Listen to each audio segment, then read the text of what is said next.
My name is Shane Bradt. I work for the University of New Hampshire Cooperative Extension. And my job is looking at the range of possibilities of mapping technologies and how they could possibly be applied to people in New Hampshire, how they can use them, take advantage of them, and trying to figure out ways to communicate that and help people to go further along their path of using mapping technologies. So, Rebecca, you want to? Sure. I'm Rebecca Llija. I am a GIS specialist with the U.S. Forest Service, and I've been helping teachers since 2010 how to use GIS technology in the classroom. And I'm really excited to share StoryMaps with you all today because it's a really kind of easy to use tool to get started with maps in ArcGIS. So we're excited to share this. And Shane's going to get us started. ArcGIS StoryMaps, as you can see spelled here with no space between StoryMaps. The old-timey version had a space. This one does not have a space. They're pronounced the same way, but the idea behind ArcGIS StoryMaps was that Esri, which is one of the biggest companies in the world for mapping, wanted a product that would let people who have GIS experience, or people who know digital mapping and people who don't, to be able to use maps and other types of media, text, images, videos, to be able to tell a story. And that could be in a whole bunch of different ways. You don't even have to have any maps at all in ArcGIS StoryMaps if you don't want to. In some ways, it can be like a long interactive blog post. But the beauty of StoryMaps is that you can also add your own maps, whether that's express maps, which are just relatively easy ways to mark up information, or any GIS-based maps that you've created or that other people have created and that you have access to. So I'm not going to go through a lot of this page, but one thing about StoryMaps, and you can even see from this web page, is they go out of their way to try to make it look nice compared to most GIS software and also be relatively easy to get your head around. And in some ways, this is much more of a website builder tool than it is a GIS program. So if you've ever worked on any of the website tools like Weebly or Squarespace or Word, not even WordPress, but things that are easier than that, it's very, very similar to those ideas.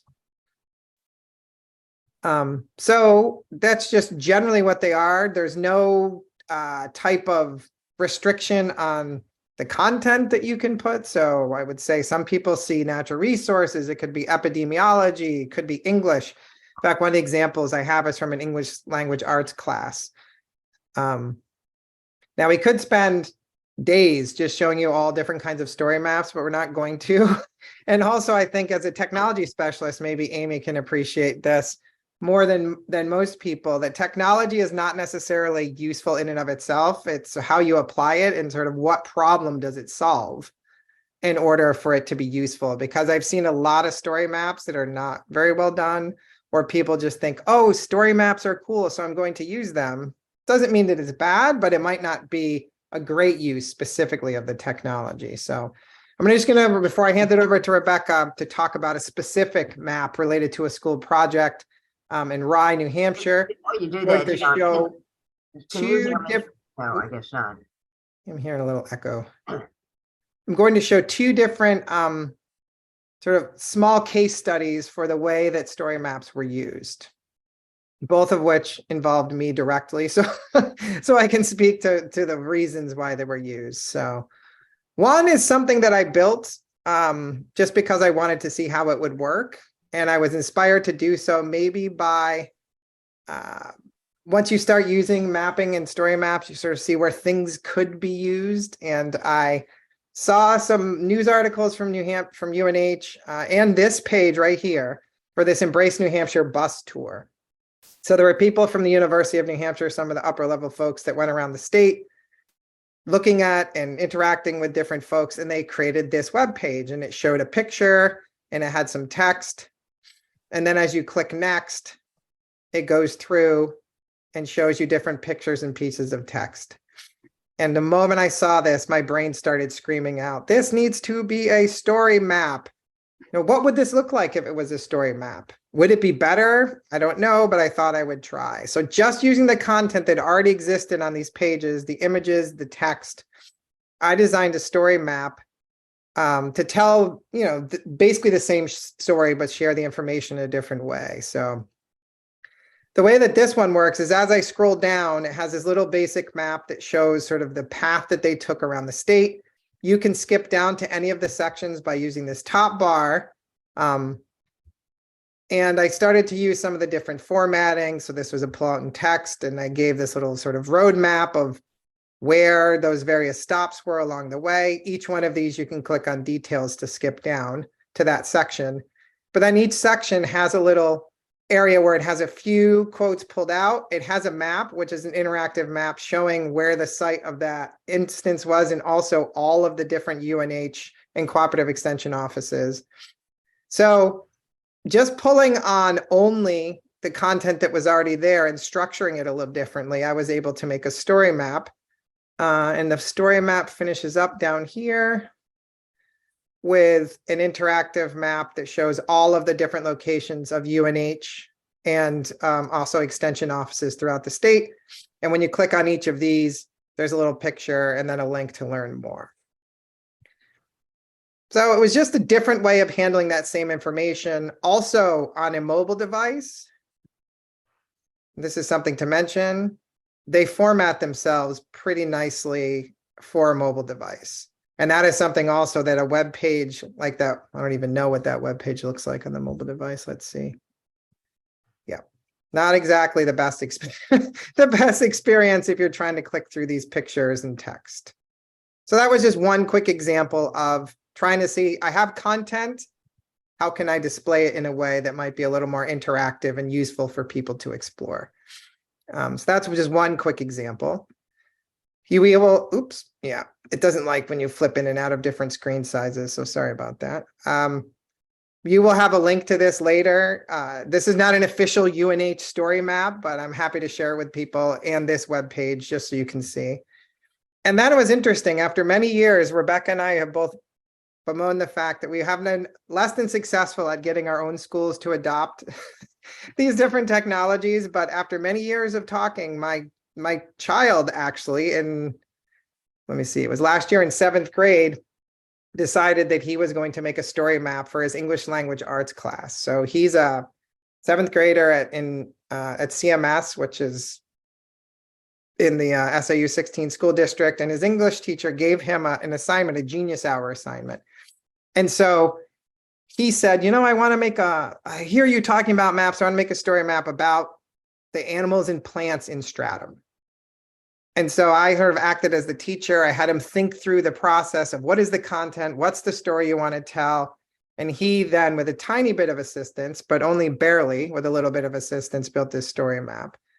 And so you can see that he has a picture in the woods. He then has a little bit of a description of animals, and he started thinking about habitats, talked through his steps, and then made a couple of different maps. So this is a map that he made looking at all of the plants and animals from iNaturalist, which is this online system where you can do mapping of wild resources. And the interesting thing is that some of his own points were on here because his 4th grade class participated in a BioBlitz in Stratham Hill Park in New Hampshire.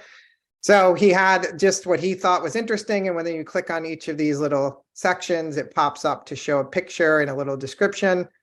And then I said, we're thinking through the idea of, well, how are animals related to where they live? So he then made one other map that had specific sightings, just animal sightings, and then was looking at this wildlife action plan data, which is something provided by the state of New Hampshire, ranking different types of wildlife habitat. And then his final section was what he called his favorite, the greatest hits or his favorite pictures that were from that different section. So I was happy that he did it. Finally, hooray. Exactly. But it was interesting that, he saw this, he came up with this idea on his own. I helped him to carry it out. And a lot of it was just planning through what he wanted to show. But it became a solution to a situation that he was presented with, and an opportunity to make the technology do something that he was unable to do without that technology. So those are just a couple of quick examples. There are many, many more. And I was just going to pause there briefly to see if anyone has questions before I pass it over to Rebecca for her to talk about a story map she worked on about a specific project. Thanks, Shane. Let me get my share going. Of course, everything in Zoom like disappears when I do that. Great. Okay, so we saw a couple of story maps, and actually in the chat I put a link to the first link I posted is this story map of story maps, and then the second link is a resources and tutorial Google Doc. So we're going to cover both of those in the next 10 minutes or so. But the couple he reviewed here, Charlie's Genius Hour and the UNH Leader story maps are here. You can browse at your leisure, and then from the fragments is another UNH. But then we're going to talk about Rye Riptides. I'm going to show you the story map, and then we're going to build about a third of this story map in about 5 minutes. So, but this project, and I wish Sheila was able to join us today. Sheila Adams at Rye Junior High School in 2020 worked with Educational Passages, which is a nonprofit that works with schools to build this mini boat. And if you read the story map, you'll learn all about mini boats. But as part of the mini boat project, they're fifth graders. They built the boat, they released the boat, and then they tracked the boat. And I had been, she shared their website with me. Very similar to Shane got a website and was like, oh, this would make a great story map. So I worked with Sheila to turn her website into a story map. So again, they always kind of start with a great photo, kind of like and then as you scroll, it kind of tells the story of building the mini boats, how the kids built them, how they launched them. I'm not going to go into great details because Sheila has a great presentation. What they did like during the once they released them in the middle of the Atlantic, and how they traveled, they had GPS enabled and they were tracking them and marking them on a map. And then the students were making predictions of these little color dots of where they thought the mini boat would end up. And they actually looked at some data, like they have wind direction. This is just free data that anyone can bring in. So there was wind direction, and then there was currents. So they looked at those two pieces of data and made their predictions. So each dot is a student prediction. And then they also found the mini boat. So in 2 years later, 2 years after it was released, they actually got word that it had landed in Norway.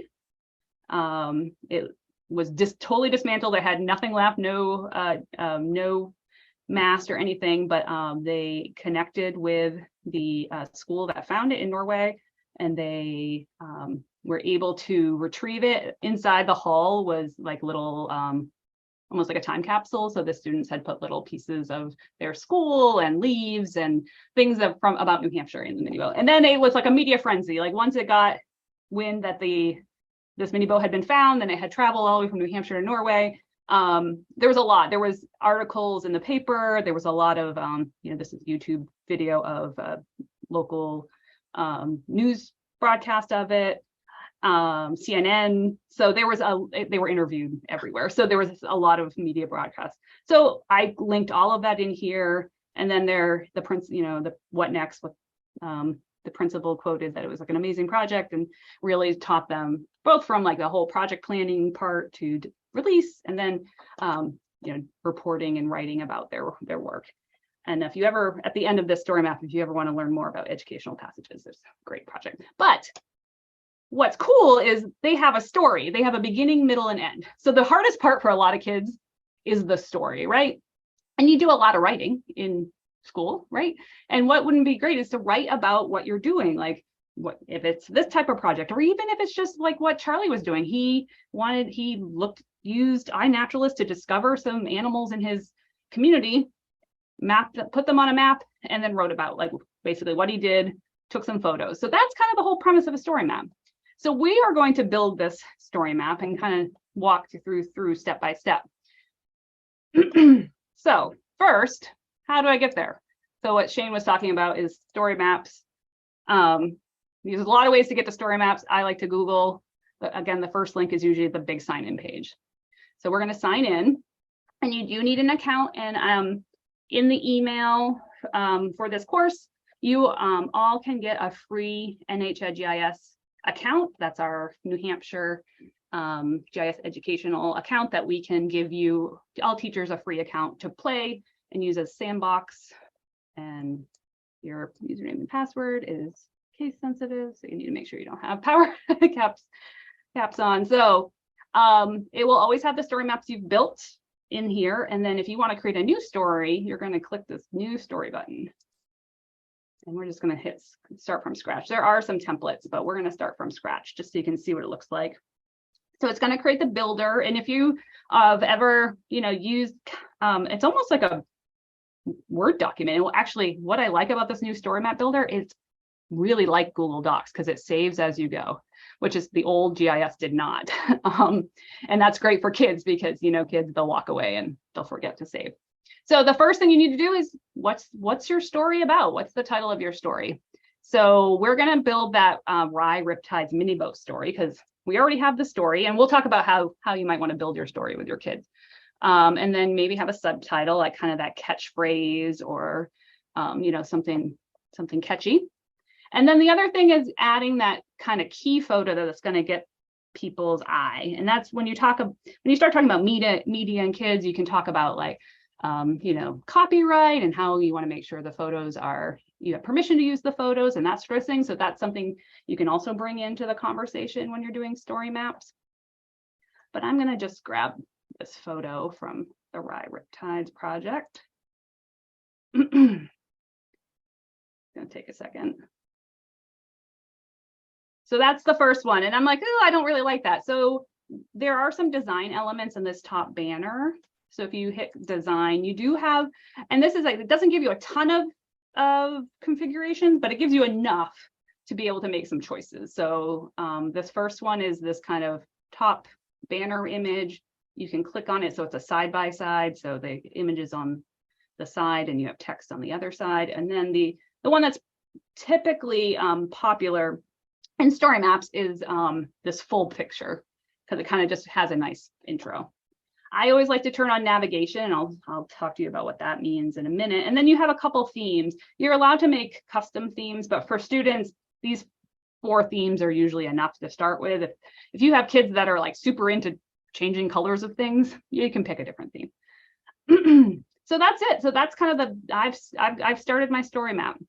And then you start scrolling down and you're like, well, tell your story. It gives you a prompt right here. When you click, it gives you a plus button, which has a bunch of content blocks, which we'll talk about a couple of those, or you can just start typing and it has some basic writing tools. So what I like to recommend is you use a Google Doc. I have a Google Doc off screen that I'm going to show you in a minute. I don't want to scare you, but I've already written all my text.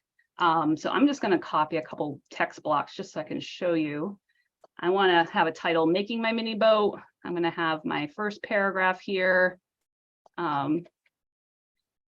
Sorry. And then I'm going to add one photo. And to add a photo, again, that you have that plus button. And you have all these options. You just go down to image. And after that first cover image, you do have the choice to link photos. So you can link from a photo that's already on the web. Again, you're going to want to just be cautious of that, because if that photo moves, you'll lose the photo in your story map, but you can also upload it.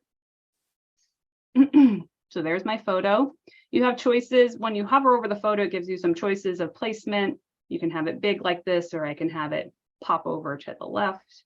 I can also pick up these photos and drag them. So say I wanted to have it on the right-hand side. And then I can also start formatting text, just like you would in a Google Doc. So you can highlight it and hit, turn it into a heading. And by turning it into a heading, it automatically starts putting a navigation bar on the top, which is kind of cool. It makes it, super easy to start making this kind of like, as Shane said, a website. So we're going to do a couple more elements, but I just want to quickly show you what I'm copying over here. So this is my Google Doc. Can you see that? Get a little bigger. I'm just copying and pasting from this Google Doc, and this is how I like to prepare. I have my heading here. This is the text I just copied, and this is what I want, the map photo image that I'm going to use. And this allows you to type and edit your text and kind of plan your story map. ahead of time, because I feel like that's sometimes, you know, the hardest part, and the layout part is kind of the fun part. So with kids, you're going to like, you know, maybe say, hey, I need an intro paragraph and maybe a photo. And then you're like, hey, what happened next? You know, you have them maybe in a second lesson, you write a little paragraph and then have a photo. And then the third lesson, you say, hey, what happened third, fourth, and then have a conclusion. So it really can be something you can spread out over several weeks, where there is a lot of writing, but you can also talk about those media pieces and the, you know, getting those interactive pieces. So the second part I'm going to add, now that I have this first intro, is I'm going to add another element. And I'm going to scroll down, and they have these immersive elements. So you can add in slideshows, like right in the middle.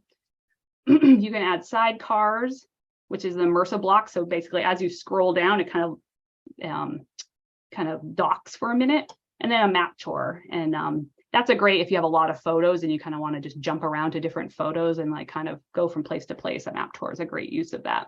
But we're going to try the sidecar just so you can see what that looks like. And this has, so again, it docks your media on one side, and then you have your scrolling text on the other side. You can also put your text on top of your media, but sometimes that can hide the photo or the map. So we're going to have it so it's docked. So you have your continue your story here, and then you have your media block on the other side. So we're going to do one other section here about launching the mini boat. And we're going to have a little paragraph about how they launched the mini boat. So there, I copied it again. And then we're going to add another photo. And again, this is just a different kind of way to lay it out. I know I'm going through this fast, but I'm going to give you all of this Word document with all my pieces, so you can, you know, watch this video and kind of pause and do these pieces slowly.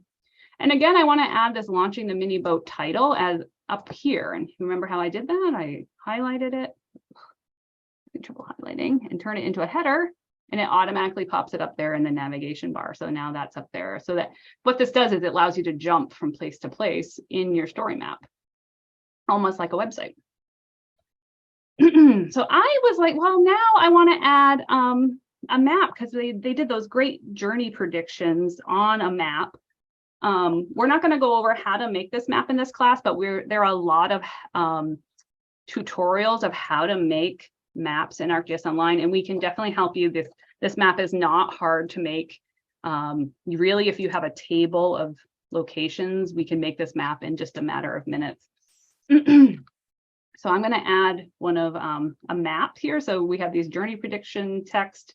I'm going to add the map, and here's her mini boat map. And Miss Adams created this map. So here are her journey predictions. We're going to place that map. And again, I can highlight that header and make it. Rebecca, that's a map that was made in ArcGIS Online? Correct. Yep. Not the Express map. And I'm going to go over an Express map just in a minute. Now you can do a lot of fancy things with this, with these maps. So there's a lot of layers you can add to GIS maps. Like behind this is, it's turned off right now, but there's wind and currents. And I can actually even use this the word wind in the text part and make a map action. So I'm going to highlight it. This little lightning bolt is a map action button. So if I say, hey, if you click this button, I want you to turn on this layer. So I already added this layer to the map. And again, I would gladly walk through someone how to build this. But now, when someone clicks this word button, it's actually going to turn on that layer in the map. And the same with currents. So if I highlight currents, go to map actions. So this current layer is already in my map, global near surface currents. I'm going to have that turn on when you click the button. And it has to load the whole thing. And you could have it zoom into something when you click the button, like zoom into my favorite turtle site. You can actually just zoom in, and that would be the map action. So basically anything you do to this map right now, it's saving. And when you click this button, it will actually do. So now it's going to, currents is going to actually see, it kind of shifted the map a little bit because I did shift the map. So now when you click this word currents, it turns on the currents and it actually shifts the map because I did shift it. I'm going to add one more element in my sidecar just because I want to show you those express maps. because those are great if you're like, I didn't create an ArcGIS Online map and I don't know how to make a map. Well, you can make a map in about 3 minutes. So I have a little bit of text about, after 462 days, they found the map in Norway. Well, so let's just make a quick map on the side here. So I just hit add map. And again, we have all these ArcGIS Online maps. And again, I can search maps throughout ArcGIS Online, including the Living Atlas, which is just a bunch of curated maps. But there's this button up here that says New Express Map. So if I use this New Express Map button at the upper right, it gives me a quick tutorial about how to make the map. Again, it's like you zoom in, you use these drawing tools. You can add some finishing touches, including adding photos. You can add arrows and that sort of thing. So I am going to zoom in a little bit, and I want to find my location in Norway. So actually, you can just use this search tool up here to find my location in Norway. And I can just say, yep, add that to the map. So it added the little dot. But over here on the left, I can actually modify that. So I can say, I want this to say my location. I want to have, when you hover over that, you can see this image that of the mini boat. And then I'm going to hit done. So now when you hover over that, you get the name and the image. I could also add a second one. I'm going to scroll back. Let's see, let's just put Rye, New Hampshire. So I can add a second dot to my map. That is not Rye, New Hampshire. There we go, Rye, New Hampshire. Let me scroll out because that is a little hard to see. There we go, Portsmouth, New Hampshire. Everyone can see where we are. So I'm going to add that dot to the map. But if I scroll out, I can even add both images. See, I have a dot here, a dot here. I could even say, hey, it went from here to here, even without having all that GIS, that GPS data from the mini boats. If this is, if this is all the kids end up with, it says they went from here to here, and then they're still writing their story. They're still telling their story. They're still putting some spatial information in there, and they're giving it a much more interactive experience. Can you? Yes, Kathy? Yeah, what am I trying to say?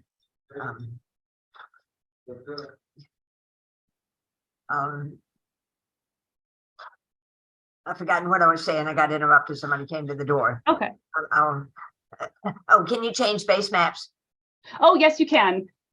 So Kathy's question was, can you change the base map? So actually, so say I wanted to change this map, I always just go back to the pencil. So there's options and then edit. So if you click the pencil, that can get you back into the map.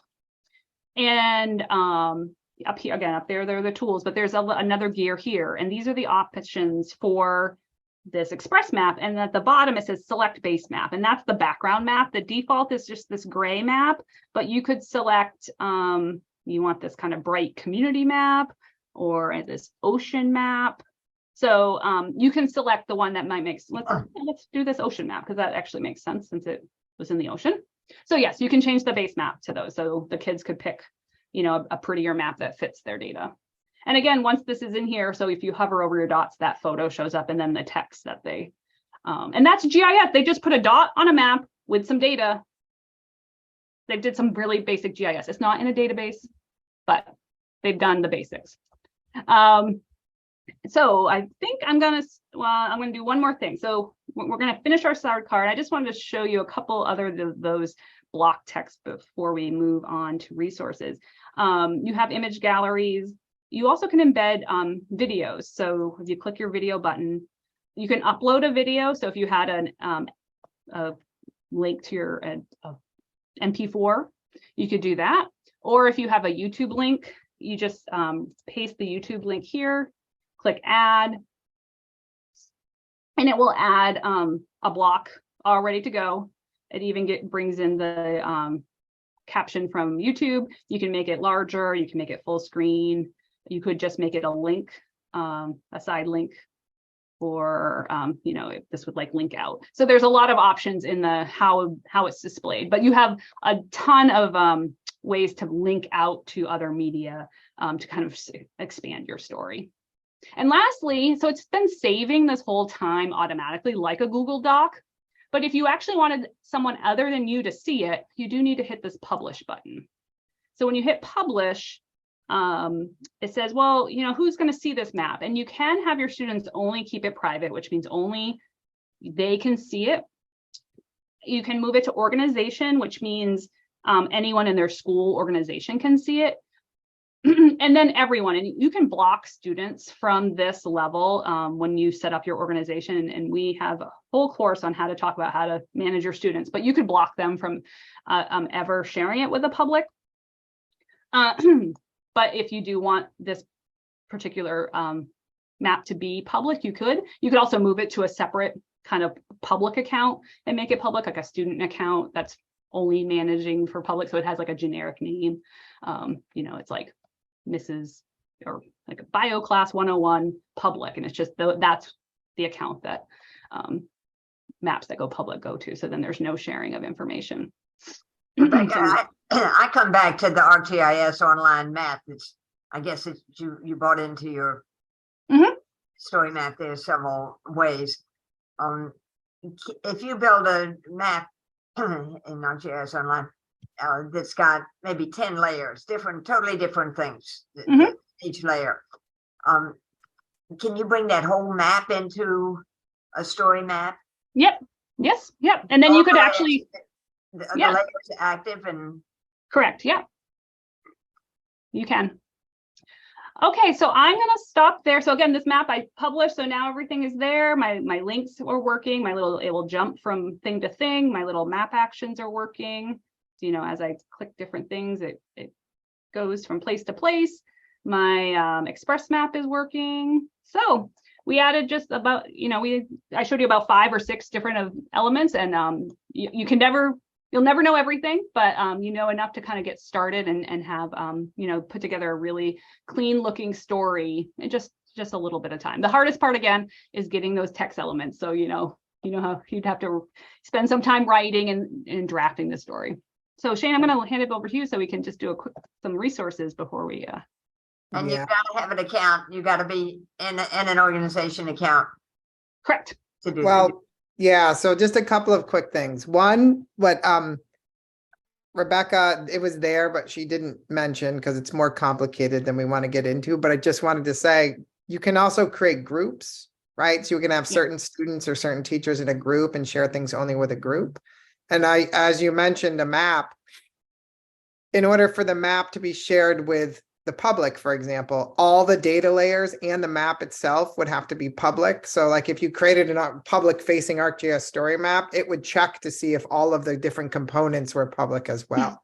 Yeah. So there's lots of ways to make sure that things are being shared appropriately or not being shared in a way that's inappropriate for your organization or whatever you're doing. One question was asked about, will you be talking about how to use this with students? Do students have to have individual logins? So before I start talking, I wanted you to speak to that, Rebecca, because it's a common question and Jody brought it up in the middle of your presentation. So no and yes. So no, they do not have to have individual logins to create a story map. They could do it on a teacher login. Again, but only one person could be in there at a time. So you have to be careful with that kind of work. You can have them be generic, like student 1, student 2, student 3. They don't have to have names. And then many of our schools in New Hampshire are using Google single sign-on. So they're using their Google credentials. They're actually running a unique number through like basically multiplying it by like 2.5. So it creates this random number. And then that's the student ID that gets sent to Esri. So basically the student's login number is a random number that Google sends to Esri, and there's nothing attached to it. And then they can build their story maps that way. And that number is their username, but again, they log in through Google, so they don't even know what that number means. And we have some great resources. If you need help getting that set up, just let us know, and we can get you the documentation on how to set that up. Okay, any other questions before I switch over to briefly just showing what's in that link so that people know? Any other questions?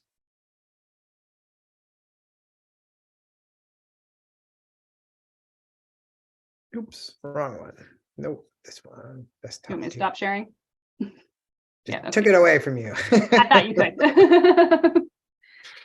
Okay, so what Rebecca and I put together, at least as a starting point, and we'll say there's so many different resources and there's so many different trainings that are available, things that we do, things that Esri does, but we wanted to have one place where you could find some basics. And so this link, which is what Rebecca put in the chat, and I'm sure we'll send by email afterwards as well, is what's called a story map collection.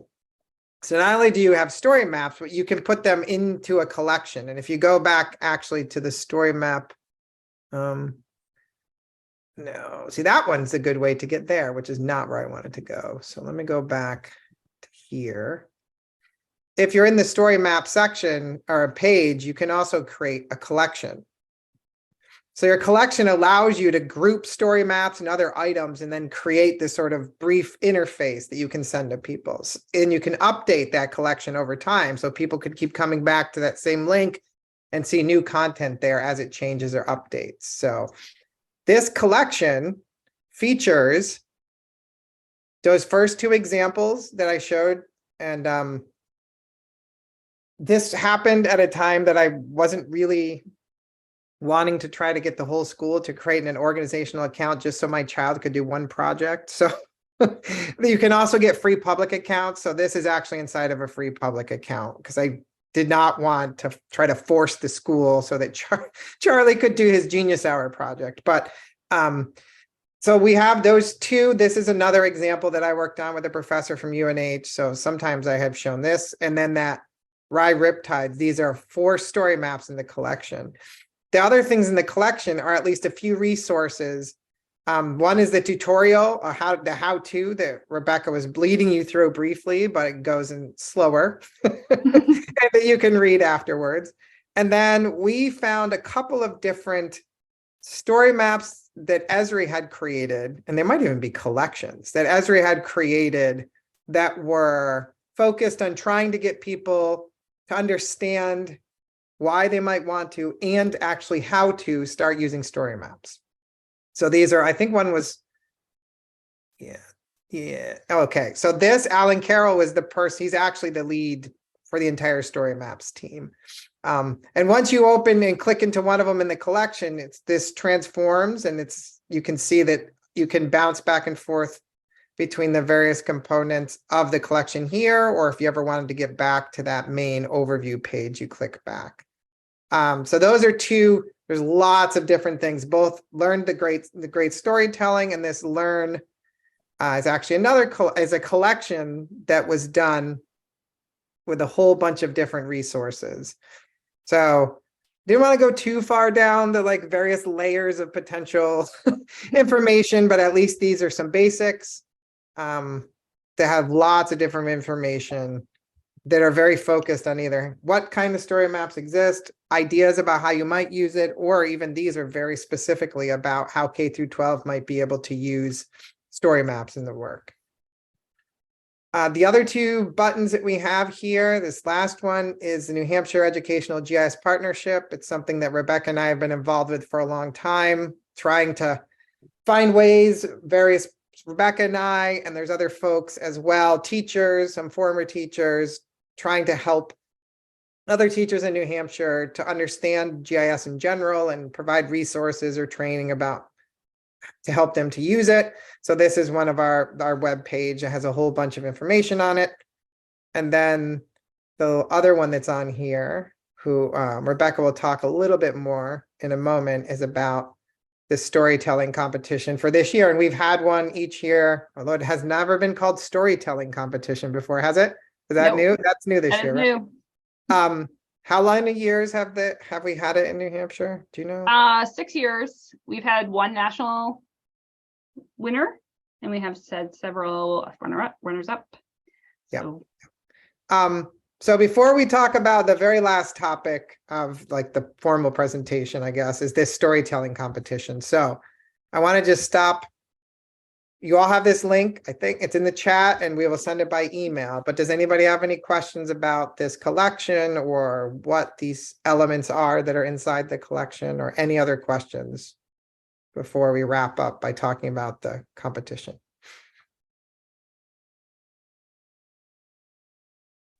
A collection's nice, and I like the story maps that you all made there.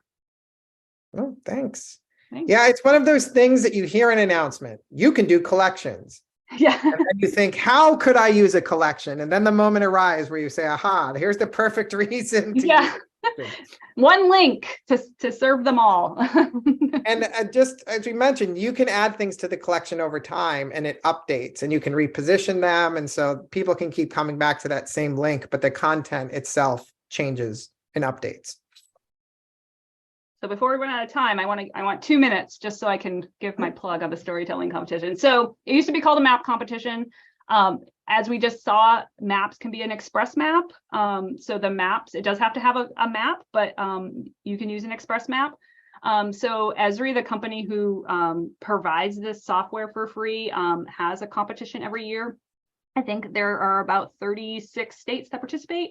We are one of them. It's for grades 4 through 12. So it's middle and high school. There's actually a middle school competition and a high school competition. So you're only the 4th through 8th are being scored against each other, and then the 9 through 12 are being scored against each other. These can be, we're just looking for great stories. So what Charlie did is a great story. He had an idea. He talked about how he did it. He showed a couple maps. He collected some data. But you don't even have to go that far. If you went on a field trip and you took some photos and you could talk about where you went, what you saw, what you maybe discovered, that sort of thing. If you are doing some like community action project, you can talk about that. The only rules are it has to be about New Hampshire. And it can be about New Hampshire, like the mini boat went from Rye to Norway, but it kind of was around New Hampshire. Or if, say, there was invasive species came into New Hampshire, you can talk about that. It just has to be somewhat related. It can be something that came into New Hampshire or something that left New Hampshire, but it has to have kind of a New Hampshire idea to it. And then it has to have at least a map in it.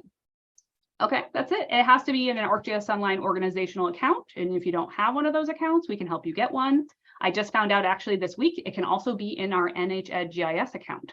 So if you have a kid who, you have like that special kid who wants to create a story map like Charlie, we can figure out a way to get an account. It just needs to be sponsored through the school. If only I had known. I know. I learned that from Charlie Fitzpatrick, who is the coordinator for the Esri educational program. Just told me that this week. So, and then all story maps are due May 10th. There's a lot of information. We have some winning maps. So these are other student maps. So this was Fairground Middle School in Nashua. He went to a cemetery, looked at where people died, looked them up in the directory, figured out where they died. He did some really cool mapping about where those fallen heroes had died and made some heat maps, like where those soldiers died. So, and then kind of went through like his, I think, 4 or 5 most compelling stories. So that was just something he wanted to do. So there's again, you have these links so you can look at the winning maps. This is the winning map from Michigan about quarries. This one's about Legionnaire's disease. So you could talk about COVID. There was a lot of COVID maps last year. So you can definitely just scroll down here. We have a little bit about project ideas. I feel like what you're already doing is the best idea. Field trips, if you're already doing a stream study, if you're already doing, you're already talking about invasive species, map, make a map, tell a little story, take some photos, and then make a nice, presentation at the end. And I'm running out of time, so I think that's it. We have lots of resources for you. There are in the Word document at the end after the tutorial, there's a lot of other like learn lessons. There's a lot of already established lessons that middle and high schoolers can take. They're already scripted. You could just say, hey, this is a 30-minute lesson. I'm gonna add this into my curriculum. So I must say this particular slide leads you to Alan's project there. Yeah. Really hard to follow, and his time estimate for me is way off. But yeah. I wanted to ask, what was it you just said that Charlie told you your student could come in not under the school org, but under something else? He could come in under our teaching org. So we the NHGIS, which is our state organization to do professional development for teachers, it can go under that organization because that is a you got a state org there. Yeah. Yeah, thank you. But it still has to be sponsored through a teacher, so it still would have to go through a school or a teacher. It still has to. Yeah. Has to what? It still would have to be sponsored by a teacher. So it would still be a teacher would sponsor it, but if they don't have an org, they could potentially use our org. Okay, I'm going to stop sharing because I want to see your beautiful faces. And if there's any other questions, and we'll definitely, I'll email after this all those links and resources. And I did see in the chat, I will share those that Google single sign-on instructions. Yeah.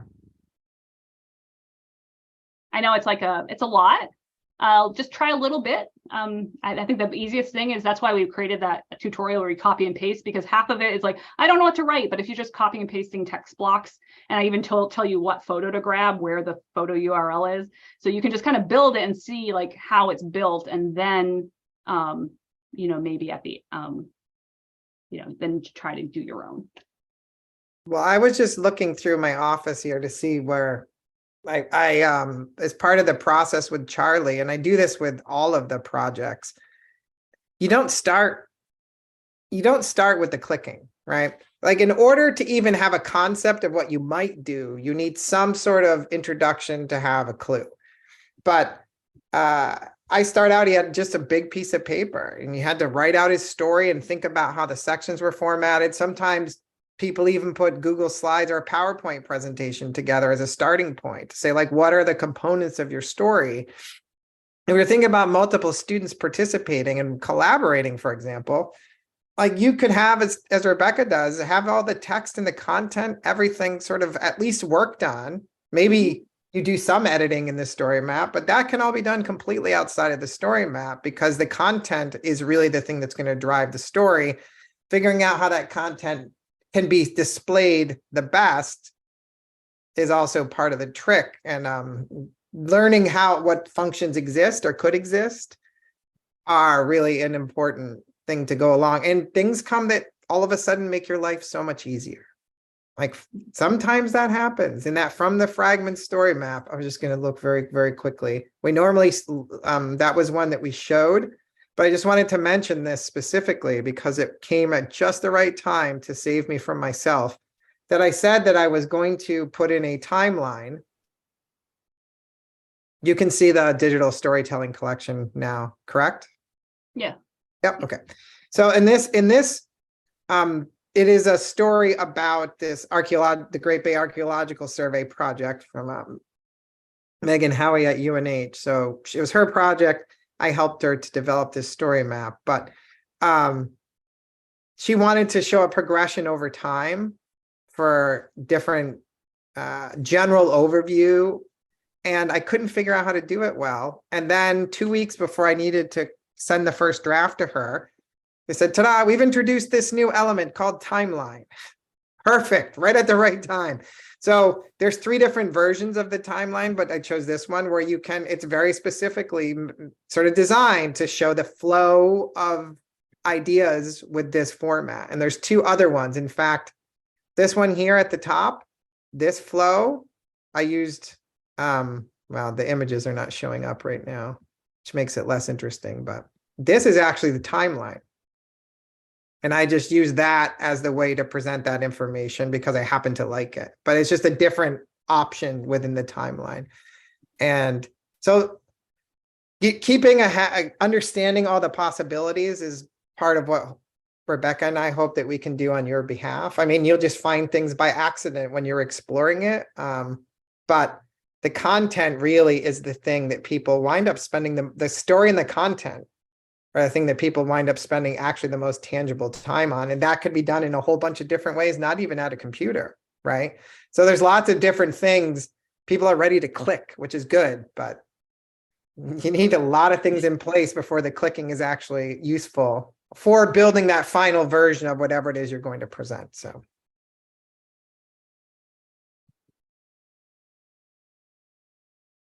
Yep, it's always good to go back to that outline and all those skills that you're teaching your kids anyway. Outline and drafts and we've actually had. I was trying to find Ina Ahern's environmental science class from last year. They did a large story map where each team took a section, like again that little header and the little paragraph in the map. Each team had one of those sections and the whole class together made one story map, but each section was a different group, or maybe 1 or 2 students. So again, that can be, it doesn't have to be one student makes the whole story map. For the competition, it does. It's either pairs or singles to do with the competition, but to just do a story map in your classroom, maybe the writing assignment's quite small, you can have each student do a piece and then, put it into one. And although I know I get a bit of pushback when I say this too, because you want the students to do as much work as they can, there's nothing to say that a teacher couldn't develop a story map that they use as part of a lesson themselves, right? And that's something you could build on over time, or you could share with a whole grade or across schools. So there are many, you said, Rebecca mentioned the word presentation. There are people who use story maps as their way of presenting. And then, of course, you send people a link and there's the presentation. And I know the Google Slides and there are various things that do that same thing, but I just want to put it out there that people could also develop materials in story map format that then could be used with no logins, like no interaction. I know that's not the ideal form, but there's got to be roles where that makes sense. And especially considering that so much of the time initially is spent learning the technology and coming up with that content, especially if it's something that you could reuse, like multiple classrooms could use it, or you could use it over years or for different subjects. I know that's not the shiny, flashy thing, and that's maybe not some optimum use of technology to engage people, but I will tell you that I've seen even just basic maps and kids playing with them when I went to help in this one school, which I normally don't go into the classroom, but this class had just started using it. It was a 4th grade class. And within 10 minutes, somebody looked up to the teacher and said, "So can we use this during the summer too? Or is this only something we can use in school?" And I was like, it was just a simple, boring map, but just that idea of that they were in there looking at it engages people in a way that's different, let alone being able to control the flow of information and have people experience a story by using that. So there's lots of possibilities. And Jody just said, going to do a story map on my summer vacation cruise to try it out. I think it's wonderful. Sometimes I've seen people feel awkward that they might use something they've learned in our workshops for their personal life. I'm like, that's awesome, because you're more likely to do that, right? Yeah, than some work task that you're going to do someday. So that's great. I think that's the first thing, is something where you have an idea that you already might have a little few bits and pieces of content assembled that you could try it. I think that's the first key step, whatever that thing happens to be. And also one thing that we didn't mention, I think is important. We did, but I'll just say it bluntly. It does not have to be the fanciest, slickest, most complicated story map ever created to be useful, right? I mean, Charlie's was great for what it was. It was not overly long. It was not complex, but it worked for what he wanted it to do. So sometimes people think they have to make some giant, very complex project, and that idea stops them from doing something small to try it out. And even people will be impressed with something small. I think the idea of resonating with people, it doesn't have to be big and unwieldy. And sometimes the more complex thing you build, the less people appreciate it. Yeah. When I'm judging those competition maps, I like to see the kids' thoughts, like their thought patterns. So like, well, talk about what they did and how they did it. Yeah, it doesn't have to be flashy, but like having those thoughts, like the process, it's all about the process, right? And the story map's a great way to kind of show as a product of the end of a long project. So that's why I think it's a great tool to kind of at the end of the project or the assessment piece of a project. Again, there's a lot of technical skills, and you get to talk a lot about media fluency and spatial thinking and permissions and, that sort of thing. Like, do you have permission to use that photo and that sort of thing? So there's a lot of pieces you could add into it with then the final product being the the story map.